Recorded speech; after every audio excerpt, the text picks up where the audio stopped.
The next step is destabilization.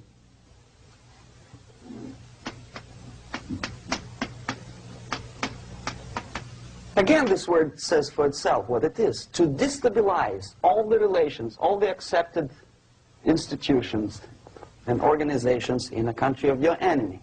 How you do it? You don't have to send a battalion of KGB agents to blow up bridges. No. You let them do it themselves. The area of application is, again, it's narrower now. Not like the previous case. The overt legitimate actions of the KGB in this case would be hardly noticeable. There is no crime if a professor who recently went to USSR introduces a course of Marxism-Leninism in a Californian college, for example. Nobody is going to come to his doorstep and say, okay, mister, come, you are under arrest. No, it's not a crime. It's not even considered a moral crime against your country. So the area of application here is narrowing down to economy, again, labor relations, right? To law and order, plus military. And economy, law and order. Yes, and again, the media, but wider scope, a little bit different. I'll explain later. Okay, basically 3 areas. Economy. The radicalization of bargaining process. If on that stage we still could achieve, theoretically, some positive compromise between the negotiating sides with say, arbitrary, introduction of arbitrary judges, a third side, objectively judging the demands of both sides. Here it's radicalization. On the stage of destabilization, we cannot come to compromise even within a family. The husband and wife couldn't figure out which is better. Husband wants his kids to eat at the table, and wife wants a child to roam around the room and drop food all over the floor. They cannot come to compromise unless they start a fight. It's impossible to reach a compromise, constructive compromise, between neighbors. Some people say, I don't like you to watering your lawn at that time because exactly at that time I'm walking my dog and he's getting nervous. He cannot pass his bowels, you know. So they cannot compromise. They go to a civil court or something like that. Radicalization of human relations. No more compromise. Fight, fight, fight. The normal, traditionally accepted relations are destabilized. The relations between teachers and students in schools and colleges. Fight. The relations between, in economical sphere, between laborers and employers are further radicalized. No more acceptance of the legitimacy of demands of workers. Unlike Japanese, with the theory Z, if you ever heard about it, where the workers are involved in the decision-making process, therefore they don't have moral incentive to fight their bosses. In the United States, it's just the opposite.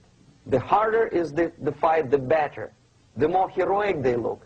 When the Greyhound network was on strike recently, the correspondents of local TV networks all over the United States were approaching the strikers, and they say, oh yes, we are doing something nice. They looked like heroes and they were proud. There was some family, the husband was a bus driver. Now they decided in a protest against the bosses to camp somewhere in the forest. And they were presented to the audience as a heroic, nice people, you see. The violent clashes between passengers, picketers, and the strikers are presented as something normal. 10, 15, 20 years ago, we would be angry, say, why so much hatred? Today we are not. We say, well, commonplace. Radicalization, militarization sometimes. As I explained on that stage, I took a step a little bit further. Shooting people.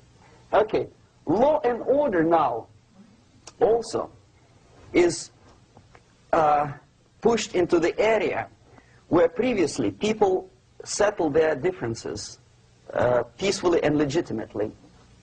Now we are getting with this court cases in the smallest irrelevant cases. We cannot solve our problems anymore.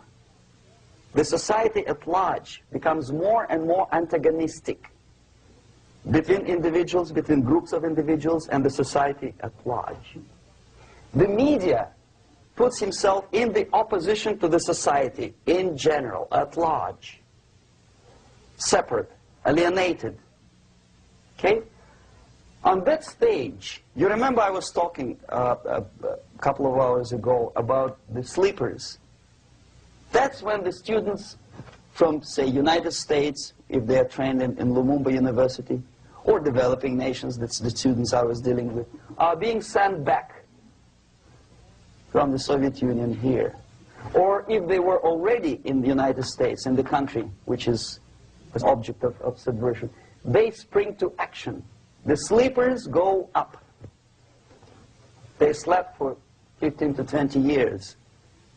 Now they become leaders of groups, preachers, I don't know, public figures. Prominently they actively include themselves in a political process. All of a sudden we see a homosexual. 15 years ago he did his dirty job and nobody cared. Now he makes it a political issue. A political issue. He demands recognition, respect, human rights, and he rallies a large group of people.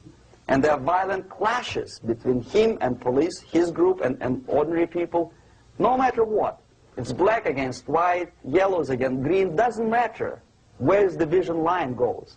As long as this group come into antagonistic clash, sometimes militantly, sometimes with firearms, that is destabilization process.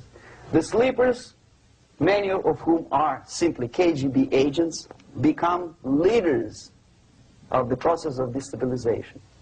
Doesn't mean that Comrade Andropov sends Comrade Ivanov to the United States. The person who takes care is already here. He's a respected citizen of the United States. Sometimes he gets money from various foundations for his legitimate struggle for, I don't know, human rights, women's rights, kid lib, prison lib, whatever. There are sympathetic Americans who donate their money to him. He's a respected citizen of the United States. Sometimes he gets money from various foundations for his legitimate struggle for, I don't know, human rights, women's rights, kid lib, prison lib, whatever. There are sympathetic Americans who donate their money to him. Destabilization process usually leads directly to the process of crisis.